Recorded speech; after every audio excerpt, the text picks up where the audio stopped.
Moi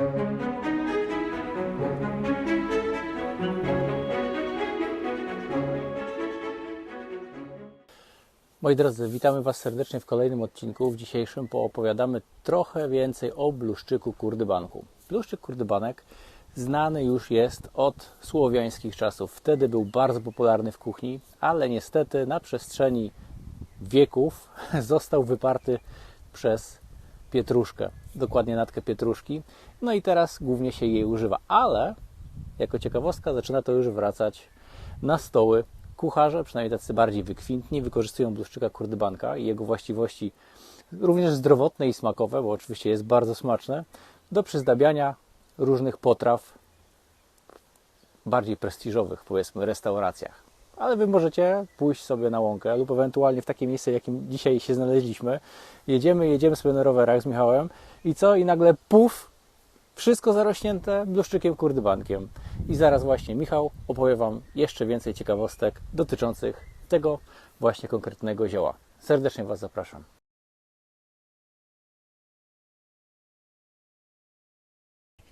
Dzień dobry, witam Państwa.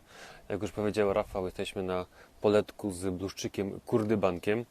Pod ostatnim filmem o jasnocie purpurowej było kilka komentarzy, że to wcale nie jest jasnota, tylko to jest kurdybanek.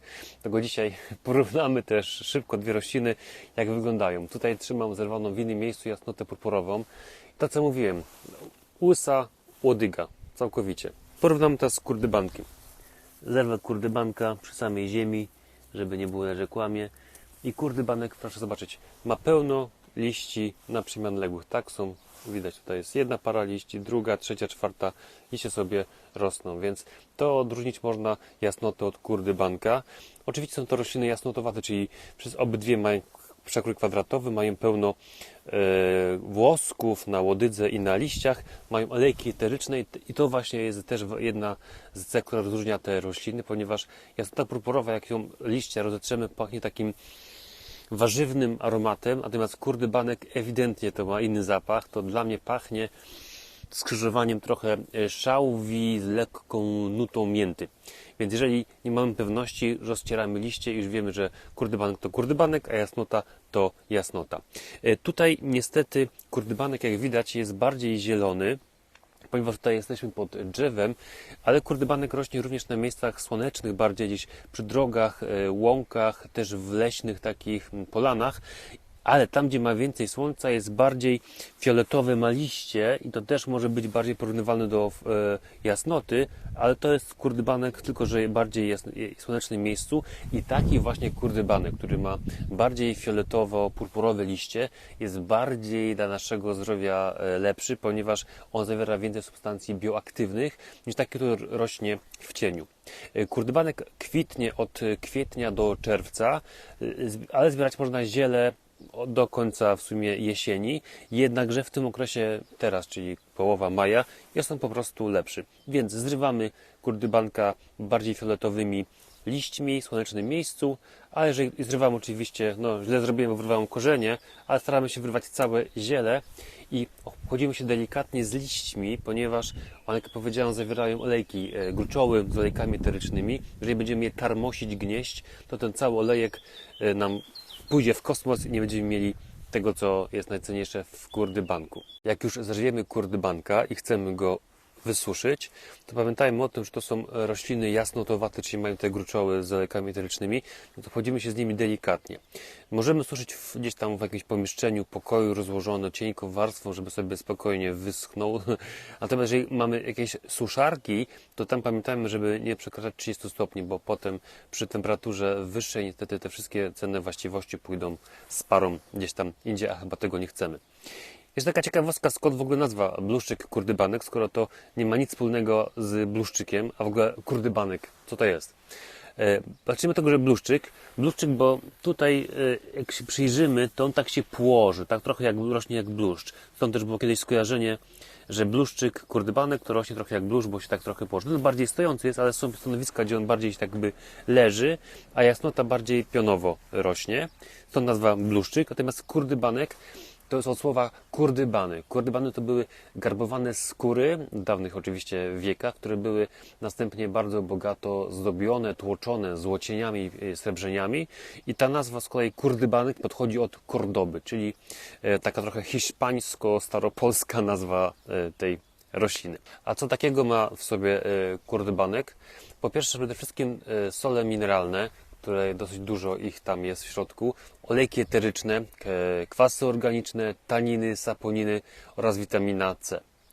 Jak powiedziałem już wcześniej, to są rośliny jasnotowate, a rośliny jasnotowate mają bardzo pożądany, jakby tak powiedzieć, wpływ na nasz układ pokarmowy, ponieważ poprawiają apetyt, ułatwiają trawienie, działają przeciwbiegunkowo. Sam napar ma taki słomkowo-zielonkawy kolor, trochę o smaku przypomina miętę, trochę szałwię, w końcu to są kuzynki, pochodzą z jednej rodziny. Ale w takim razie jeszcze wracamy do właściwości kurdybanka.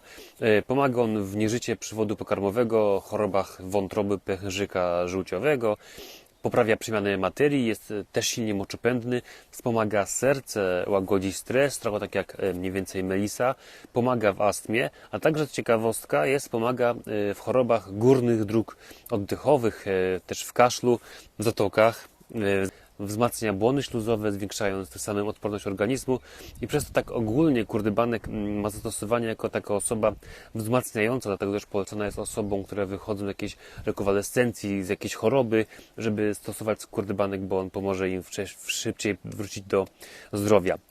W dawnych wiekach kurdybanek był też używany do oczyszczania organizmu z ołowiu oraz innych metali ciężkich, stąd też to jest takie teraz mądre słowo, modne, powtarzane, detoks, więc kurdybanek może nam też pomóc w detoksie, w pozbyciu się toksyn i metali ciężkich. Ale tutaj uwaga dla osób, które zażywają leki. W związku z tym, że kurdybanek ma właściwości silnie moczopędne i też usuwające te toksyny z organizmu, to jeżeli ktoś przyjmuje leki, to uważajmy, ponieważ używając jednocześnie kurdybanka z lekami, niestety może powodować kurdybanek, że lek przestanie po prostu działać albo będzie bardzo słaba jego moc działania. Co jeszcze o kurdybanku można powiedzieć? Kurdybanek ma też właściwości antybakteryjne, powstrzymuje rozwój antybiotykoodpornych bakterii powodujących infekcje ropne. Dlatego też tą właściwość możemy wykorzystywać przy kurdybanku do celów zewnętrznych, ponieważ możemy na skórę stosować, ponieważ dzięki tym właściwościom przyspieszy regenerację skóry, oczyszcza skórę, też pomaga pielęgnacji włosów, a także możemy płukać też jamę ustną, czy też zatoki, ponieważ on też nam w tych problemach może pomóc. Ale kurdybanka wcale nie musimy suszyć czy pić tylko i wyłącznie na pary. Możemy również w kuchni kurdybanka używać, suszona albo świeżo oczywiście. On nadaje się bardzo dobrze do potraw z jajek, czyli omlety, jajecznica, także do sałatek ziemniaczanych, czy też innych potraw, gdzie wchodzi ziemniaki w skład, czyli jakieś zupy ziemniaczane, a także do różnego rodzaju mięs, ponieważ on ma gorzkawy smak, więc trochę go wzmacni. Co możemy jeszcze zrobić z kurdybankiem w kuchni poza przyprawą, która może zastąpić nam natkę? Możemy zrobić zwykły napar, czyli taką gałązkę, łodygę kurdybanka zalewamy wrzątkiem, przykrywamy, żeby te olejki eteryczne nie uciekły. Parzymy parę minut i możemy pić sobie 3 razy dziennie dla poprawienia materii czy na dolegliwości trawienne. Możemy robić również nalewkę, gdzie bierzemy trochę kurdybanka, zalewamy pół litrem wódki, trzymamy to przez tydzień, trzymamy w słonecznym, ciepłym miejscu i po tygodniu przecedzamy to, rozlewamy do małych buteleczek i mamy taką nalewkę kurdybankową, którą potem możemy spożywać. Ona ma działanie mocniejsze niż napar i on też jest dla wzmacniania organizmu, także też może pomóc osobom, a dla osób, które tego smaku nie lubią, ale chcą poczuć się zdrowsze dzięki właściwościom zdrowotnym kurdybanka, można zrobić syrop z kurdybanka. Gotujemy kurdybanka, potem około 15 minut na lekkim ogniu trzymamy, przestudzamy, dodajemy cukier albo miód, miód jest lepszy, mieszamy i pasteryzujemy i mamy po prostu taki syrop słodki z kurdybanka. Na koniec ciekawostka jeszcze jedna. Rafał powiedział o tym, że pietruszka wyparła kurdybanka z kuchni, powiedzmy staropolskiej i nie tylko, i słowiańskiej może nawet bardziej. Natomiast do XV wieku, XVI mniej więcej, było produkowane piwo z kurdybankiem, ale potem został zastąpiony kurdybanek, został zastąpiony przez chmiel. Stąd też takie piwo kiedyś było i chyba jest dostępne. To piwo nazywa się Alehoff. Jeżeli ktoś z Państwa takie piwo pił i wie, gdzie można kupić, to może jakiś link, bo chętnie bym takiego piwa spróbował, ponieważ jestem ciekawy, jak smakuje kurdybanek w piwie, bo jak smakuje świeży, to wiem, bo zaraz go będę zrywać i pić w domu. Dziękuję bardzo, to tyle na dzisiaj. Zapraszam do kolejnego odcinka. Do zobaczenia.